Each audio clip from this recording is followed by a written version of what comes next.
Pour moi, la vieillesse, c'est positif tant que ton corps reste plus ou moins intact. La vieillesse, c'est sûr que c'est un rite de passage. On y passe tous, de quelle manière? Tous d'une manière différente, là.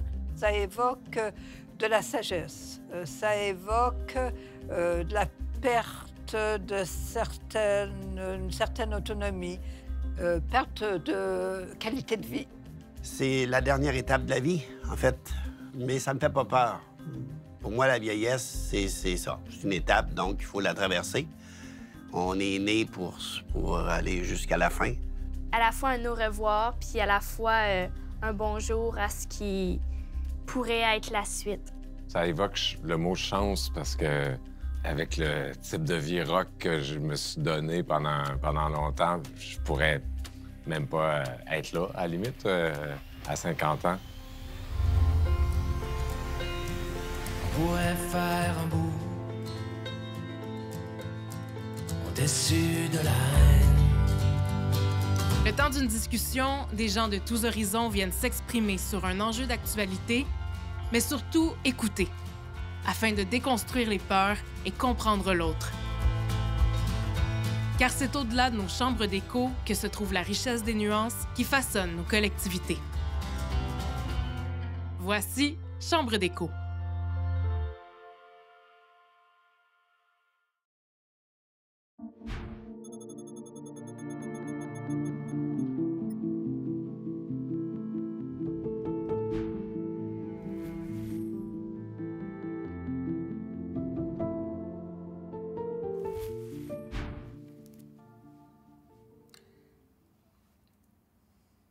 En fait, j'ai eu 2 épisodes où j'avais peur de mourir. C'est le passage à 40 ans.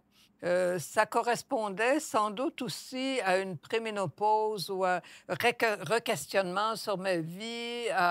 La deuxième, ça a été le passage à 60. Même chose, même questionnement, beaucoup moins long parce que les hormones n'étaient plus en cause. Alors, j'étais un petit peu inquiète. Est-ce que c'est la peur de vieillir ou c'est le contact avec une réalité? Là, je suis en bataille avec mes cheveux parce que les cheveux longs, c'est jeune, mais les cheveux courts, ça me fait mieux. Même à 81 ans, j'ai encore cette pulsion de vouloir être jeune. Mais tu sais, les petits détails, C'est là, l'acceptation du changement c'est aussi, ça, je pense. Je marche moins vite, les marches sont plus hautes. Fait qu'il y a des pertes. Mais ça, c'est des choses que tu le sais quand tu vieillis, là, tranquillement. Tu le sais que tout ça va arriver. Pourquoi avoir peur de quelque chose qui va arriver de toute façon? Je ne savais pas que Ouais, ça je pense que c'est là qu'il y a la différence. Moi, j'étais très conscient que ça allait m'arriver. Puis de toute façon, je me regarde le moins possible dans le miroir. Parce que souvent, je vois mon père, puis je l'aime bien, mon père, mais il est mort. Fait que je veux pas... Donc... Tasser un peu l'image. Hein? Je pense qu'on n'est jamais prêt. Je pense à affronter ce qui arrive plus tard. Peut-être. Je pense que chaque cheminement de la vie se fait en vieillissant. Je pense que tout aussi, situation d'avoir des enfants, de se marier, tout le cheminement de la vie se fait en vieillissant. Je pense que ça a une beauté dans un sens. Puis on dit qu'on a une sagesse aussi en vieillissant. Donc, j'ai hâte de voir un peu ce que la vie va m'amener. Puis en ayant un conjoint qui a 11 ans de différence avec moi aussi, je vois que le cheminement de la vie se fait puis que c'est quand même assez beau, là. Moi, j'ai jamais eu peur de vieillir, honnêtement. Pourquoi, je ne sais pas. Moi, la vie, j'aime la vie que je mène. Là. Je trouve ça intéressant. J'essaie d'apprendre des choses à tous les jours. Je reste confiant en la vie. Puis non, la peur de la vie, la peur de la mort, tout ça, la peur... non, j'ai pas ce genre de problème-là. On dirait que je suis juste au début d'enlever de longues années de déni par rapport à cette question de vieillir. Fait que j'ai pu dire, je viens tout juste d'avoir 50 ans. Je peux pas encore dire si j'ai peur ou pas. Je commence juste à ouvrir la porte. Peur de vieillir, c'est vers l'avant. C'est comme quelque chose qui est pas... comme on vieillit tout le temps. Fait que, donc, c'est plutôt de la difficulté de ne pas être nécessairement à la même place dans sa tête que dans son corps. Quand un oncle est pas sûr en visio si c'est toi ou ton père, justement, tu parlais, j'étais comme... Tu Ça, c'est des trucs, ça fait mal. C'est pas la peur, c'est de la douleur. Tu sais, c'est comme, mais ça passe. C'est juste comme, mais il y a des jours que c'est dur à accepter. Moi, je peux pas dire que je suis parfaitement zen avec ça. Moi, je pense que je l'ai beaucoup perçu par mon père aussi, qui, lui, aime vraiment pas vieillir. Là. Lui a de la difficulté à voir qu'il n'y a pas les mêmes notions physiques ou habiletés qu'il y avait dans le temps. Mon père m'a toujours dit que dans sa tête, lui, il va toujours avoir 17 ans. Puis, tu sais, mon père est dans la soixantaine, puis, tu sais, il fait du gaulage, il est encore super actif, mais il voit quand même qu'il a plus 20 ans non plus. Je pense que c'est ça. Je pense que le plus gros morceau de vieillir, c'est l'acceptation. Je pense que c'est une torture de vouloir absolument être plus jeune qu'on est réellement. Oui, ça, on a c'est cet vrai. âge-là, Ouais. profitons de l'âge qu'on a, surtout si on est bien puis on n'a pas de problème Mais il y majeur. a aussi une acceptation. Hein? Moi, je pense que dans mon cas, à un moment donné, j'ai accepté ma vie parce que là, j'ai des enfants, j'ai fait des erreurs, bien sûr. Hein? Tout le monde en Et puis, fait. Heureusement. peut-être plus que pour d'autres, en tout cas. J'ai fait mes erreurs, Puis d'arriver à accepter, de dire, bien, ça a été ma vie, je me suis trompée là, j'ai essayé tant bien que mal de me récupérer. Ça n'a pas toujours été le cas que j'aurais voulu, mais globalement, je ne retournerai pas ni à 20, ni à 30, ni à 40, ni à 50, ni à 60.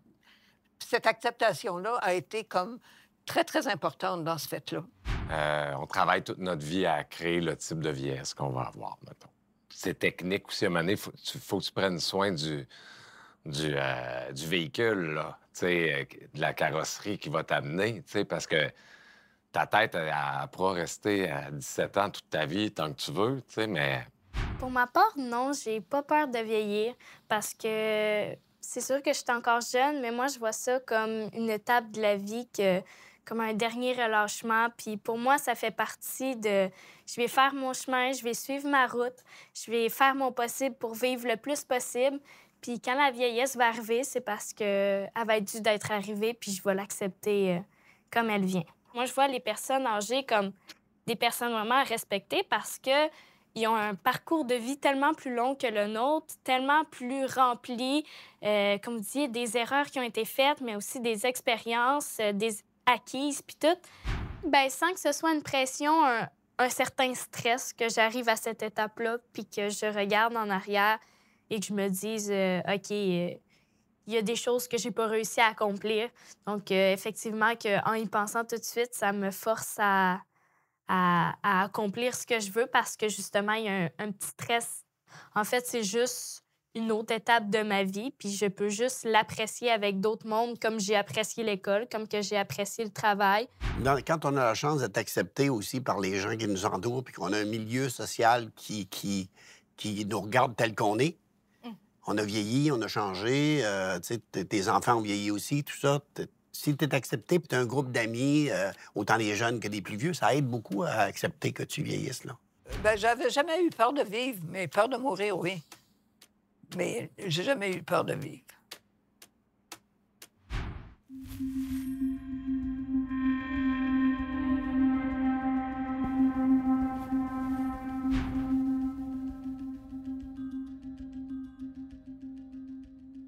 Je trouve qu'on se fie à la société de façon presque éhontée.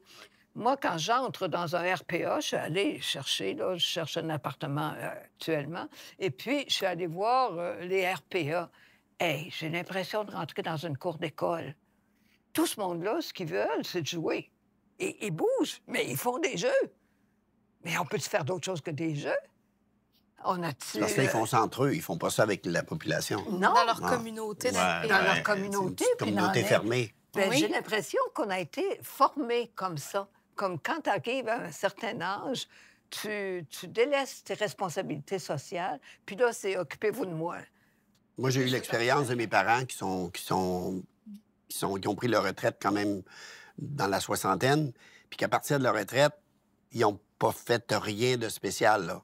Ma mère s'est bercée beaucoup vers la fin de sa vie, puis moi, c'est pas ça que je voulais faire. Puis ça, c'est une leçon que j'ai eue, indirectement, parce que la vie, leur fin de vie, moi, je l'ai trouvée plate à mort. Plate, parce que... Puis on se rencontrait, puis on n'avait rien à se dire, parce qu'ils faisaient rien. De quoi tu veux parler quand les gens sont assis devant la télévision toute la journée puis il n'avait pas l'air malheureux de ça. Oui, il n'avait pas l'air malheureux non plus, il chiale, oui. Ouais. Mais c'était pas une vie agréable, c'était pas une vie... moi, je pense que ça m'a aidé Oui, à hein, vouloir faire autre faire chose. autrement, Oui, ouais. oui. Puis je pense que on vieillit plus vite si, justement, rendu à un certain stade, on fait plus rien. Si on arrête de s'impliquer dans la société, si on arrête de faire des choses, j'ai vraiment l'impression que là, si on reste clôturé chez nous, tu sais, il reste que c'est un besoin chez l'être humain de faire du sociable. Puis si on arrête toute activité, c'est sûr que notre corps et notre esprit se dégradent encore plus vite. Ils sont vraiment dans un cocon. Et pour avoir eu des amis qui ont opté pour le cocon et que j'ai vu dépérir en 3 ans, et d'autres amis qui sont encore dans leur résidence et puis qui se forcent à l'autonomie, dont une personne est presque aveugle maintenant, mais qui monte quand même son abri d'auto l'hiver en toile et tout ça. Et la différence est énorme. Il y en a que, justement, ils préfèrent être dans leurs choses. Ils préfèrent rester le plus longtemps autonomes. Mais à la question si ça a un potentiel d'améliorer d'avoir une meilleure qualité de vie, oui, je pense que ça a le potentiel parce que si on regarde ça, depuis qu'on est bébé, on nous envoie à la garderie, on nous envoie à l'école, ensuite on est dans un milieu de travail.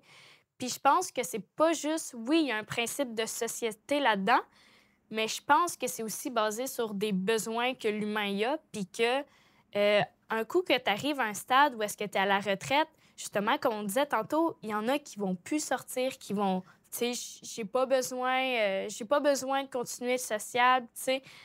Moi, je vois ça un peu comme, oui, tu sais, il y en a, c'est sûr, qui vont préférer puis qui vont rester actifs. Ça a le potentiel, mais les deux, il faut qu'ils soient offerts, c'est sûr, là. J'aime quand tu dis communauté, parce que c'est vrai, on est vraiment... La société, on est toujours voulu être toujours dans des petites communautés. Pareil, il y avait les gens qui aimaient les musiques rock, qui aimaient les fleurs, il y en a qui aimaient les animaux. On a toujours voulu faire partie d'un clan. Fait que je pense que même quand on vieillit, peut-être qu'on se sent moins inclus dans plusieurs, mais d'être dans la même communauté, justement, ça nous fait sentir qu'on a encore des points communs avec des gens, qu'on est capable de discuter, d'avoir du même ressenti. J'aime beaucoup ce que tu as dit là-dessus. As-tu vraiment besoin de conserver le modèle de ma maison, mon terrain, mon char encore? Tu sais, rendu à un moment où on n'a plus les enjeux d'horaire, tout ça, tu sais, y a-tu moyen? Je sais pas si ça marcherait dans la réalité, mais j'ai une facilité à imaginer quelque chose de confortable où tout le monde a son espace, mais qu'on peut, tu sais, mutualiser. Il n'y a rien qui nous empêche d'avoir des initiatives.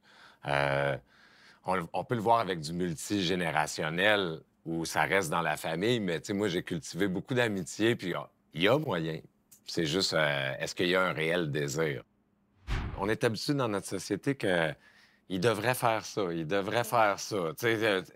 Mais dans le fond, Vital, tu peux arriver à un RPA et dire, moi, j'ai envie de monter une troupe de théâtre, j'ai de l'expérience en mise en scène, je vais afficher, puis il va en avoir une. C'est pas tout le monde qui a les mêmes besoins, puis des fois, c'est ça, quand c'est un système, mais ils vont reproduire à peu près la même chose partout.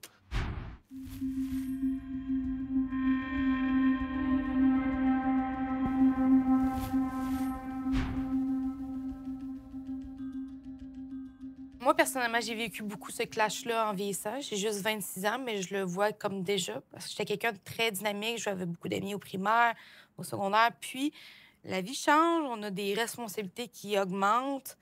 Nos priorités sont ailleurs. Puis, je pense que plus on avance plus dans l'âge, plus c'est difficile d'avoir des moyens de se connecter avec les gens. Pour moi, personnellement, c'est quelque chose, mais quand je vois les gens autour de moi, je vois qu'il y a des différences, là. J'ai eu des enfants, tout ça, ça demande... Et à un moment donné, quand tu arrives, l'école et le reste, à un moment donné, tu arrives à 40 ans, là, tu as moins de choses. Les enfants, ils sont assez vieux pour s'organiser tout seuls. Là, tu découvres la vie, en fait. En tout cas, moi, c'est ce qui m'est arrivé, là. J'ai découvert le théâtre, j'ai découvert l'écriture, tout ça, et je me suis lancé là-dedans.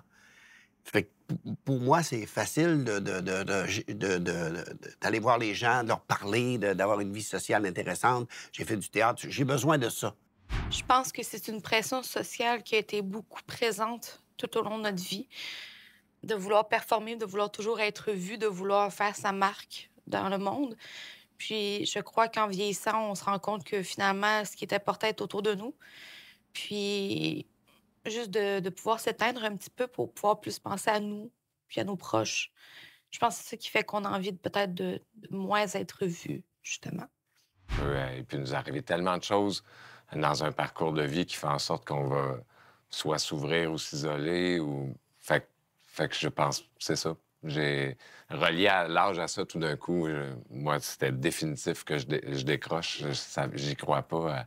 C'est vrai que ça semble être plus l'environnement autour, je pense, qui Puis d'abord, vient jouer un... soi-même, un élément, notre oui, capacité à créer des liens, je veux dire, pour moi, elle n'est pas reliée avec le temps. Il y en a qui vont la perdre, puis il y en a qui vont en gagner. C'est le contexte de vie puis l'environnement qui fait en sorte qu'on est moins porté peut-être à aller voir l'autre. On a d'autres priorités, d'autres choses dans la vie qui nous importent, mais être capable de s'accepter, de se dire qu'on a des limites. Puis si on a besoin de socialiser, bon, on va trouver le moyen de le faire. Puis si on n'a pas envie, bon, on a le droit de pas vouloir non plus. Là. Bon, là, je parle à partir de quelqu'un qui est au secondaire actuellement. Puis il y a beaucoup de... On est à la recherche de soi-même. Il y a beaucoup de découvertes de soi-même. Puis, tu sais, je vois à partir de quand j'étais à petite école dans mon petit village, de quand je suis arrivée à Polyvalente. Puis, il y a beaucoup, justement, de pression que tu sais pas trop où te situer. Puis, les liens, à ce moment-là, sont durs à faire parce que quand je parle de liens, je parle de liens solides parce que c'est pas réellement qui tu es, où tu veux te situer. Puis, pour moi, l'âge, c'est vraiment comme un apprentissage de soi-même. Fait qu'en vieillissant, d'après moi, non seulement tu commences à plus te connaître, mais en plus, tu accumules du vécu, des expériences. Puis pour moi, plus tu en accumules, plus ça va être simple en rencontrant une personne, être capable de vraiment connecter. J'ai un de mes amis qui est très malade puis qui est en phase il va nous quitter éventuellement. Là. Puis c'est vrai que puis dernièrement, j'y pensais, je disais, est-ce que je vais m'attacher à nouveau à une personne comme ça? Est-ce que je vais le faire? Je le sais pas. Parce que là, je trouve ça difficile, là. Je trouve ça dur de voir quelqu'un avec qui je m'entends super bien. On a les mêmes, comme tu disais, on a la même façon de voir les choses. On est écrivains tous les deux, on fait de la poésie, on aime les dialogues, on aime les textes, tout ça. Puis je le sais pas. Puis le fait qu'il s'en aille tranquillement, je trouve ça terriblement difficile. Je ne sais pas si je serais prêt à m'attacher avec quelqu'un d'autre de la même façon. La manière on se dit, oh, j'en aurais plus d'enfants. Il y a des types de liens. Je pense que si ça l'a pris 50 ans à tricoter, on repartira pas un tricot de 50 ans. Je le vois, il y a des liens qui se créent par nostalgie.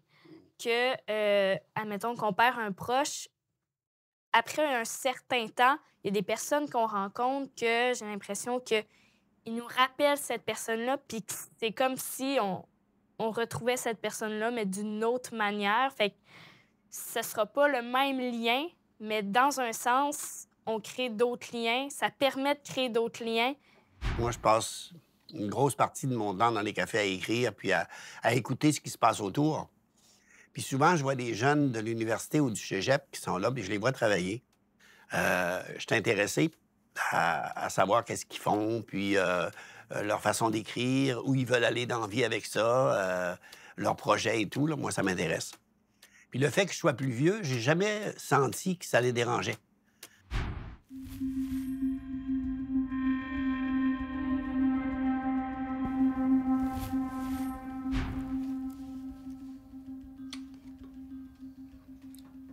Si on dit, est-ce que la société doit prendre en charge les aînés ou est-ce que les enfants doivent prendre en charge leurs parents, là, je dis oui, c'est la responsabilité des enfants. Mais si on met la question autrement, en disant, est-ce que c'est la responsabilité des enfants de s'occuper de leurs parents, moi, je dirais que c'est la responsabilité des parents de s'occuper d'eux et le plus possible et d'avoir recours à leurs enfants, le cas échéant. Moi, je pense que moi, en tout cas, ce que je pensais, c'est l'idée que les enfants s'assurent que leurs parents ont ce dont ils ont besoin. Ils sont là pour être un petit peu la police, si on veut, là, de surveiller que tout soit correct. Je pense que les enfants ont, oui, une certaine responsabilité puisqu'ils ont été mis au monde quand même par leurs parents, puis ça, c'est un respect qui est donné. Mais de là à prendre en charge vraiment une grosse responsabilité de comment est-ce qu'on se sent, comment est-ce que ses parents se sentent ou peu importe, je suis pas prête à dire que c'est entièrement la responsabilité de l'enfant de le faire. Je suis en accord aussi avec beaucoup que les gens ont eux-mêmes leur responsabilité aussi de leur bien-être. Je pense qu'on se connaît mieux que personne. Donc, je pense que je suis pas mal mitigée, en fait, entre ces deux réflexions-là. là. Moi, je pense que effectivement tout vient pas des enfants, mais qu'ils ont leur part de responsabilité là-dedans parce que, un peu comme une redevance, parce que tout le temps qu'ils ont grandi, c'est leurs parents qui se sont... C'est sûr que ça dépend de famille en famille, mais dans un cas plus général, tout le temps qu'ils ont vieilli, grandi, c'est leurs parents qui leur ont donné tout l'amour qu'ils pouvaient. Puis à un stade où est-ce qu'on arrive que là, si les enfants sont capables de donner l'amour à leurs parents, à un stade où est-ce qu'ils sont rendus vers leur fin, puis que c'est justement leur montrer que là, ils sont pas tout seuls, tu sais, que leur montrer qu'ils ont été aimés jusqu'au bout. Les enfants doivent faire leur part, puis aller les voir fréquemment, puis pas par obligation, mais vraiment faire sentir aux parents que c'est comme, on est là pour toi, puis c'est encore le fun de discuter avec toi, c'est encore le fun de, tu sais, on continue de t'aimer, puis, tu sais, c'est ça. Dans les cas où il y a des bris, justement, familiaux, ben, je pense que l'important, c'est de respecter ses limites parce qu'on ne veut pas non plus se blesser nous-mêmes. Je pense qu'il y a une part de responsabilité, mais en même temps, sur nous aussi. Est-ce qu'on a la responsabilité? Est-ce qu'on est capable de prendre ça sur nous? Est-ce qu'on est capable de mettre notre écoute de côté? Est-ce qu'on est capable, tu sais...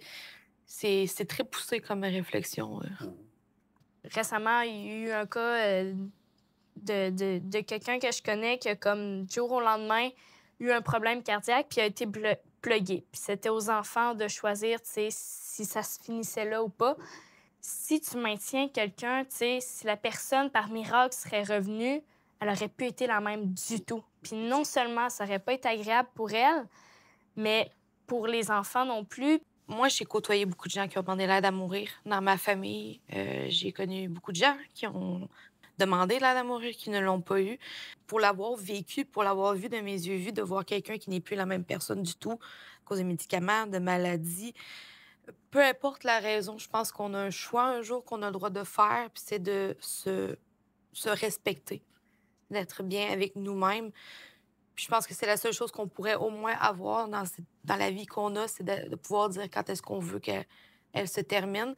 Puis je vous dirais que ma grande-tante qui a décidé d'avoir l'aide à mourir dans ces derniers moments a vraiment eu plus d'aventures, plus de péripéties. On a eu une très belle année avec elle avant qu'elle décède parce qu'on s'était fait à l'idée qu'elle était prête puis qu'on pouvait profiter de ces derniers moments-là. Si on se parlait doucement sur un autre temps, dans un autre champ de vision. J'ai 8 petits-enfants entre 12 et 20 ans. Quand je parle avec eux, j'ai de la difficulté à comprendre leur point de vue. Moi, je me souviens avec mon père des discussions que j'ai eues quand j'avais 20 ans. Il comprenait absolument rien de ce que je lui disais, là. Ma cousine a 15 ans, OK? Et il y a certaines choses que je ne comprends pas non plus. Et j'ai juste 11 ans de différence avec elle. De génération en génération. Ça dépend, je pense, de comment on a été élevé puis de qu'est-ce qu'on aime aussi. Je me suis surtout rendu compte qu'un adolescent, c'est un adolescent. Ouais. Peu importe, dans le sens que c'est le moment de ta vie où si je peux être en opposition avec toi, c'est comme ça que je me définis. J'ai fait la même chose. Fait que c'est normal. Je comprends les opinions parce qu'admettons, moi, j'ai un grand-père qui, lorsqu'il y a une façon de voir les choses, c'est parce qu'il y a un vécu qui vient avec. Fait que, tu sais, même si je suis pas toujours en accord, je vais être capable de comprendre, tu sais, pourquoi la personne pense ça.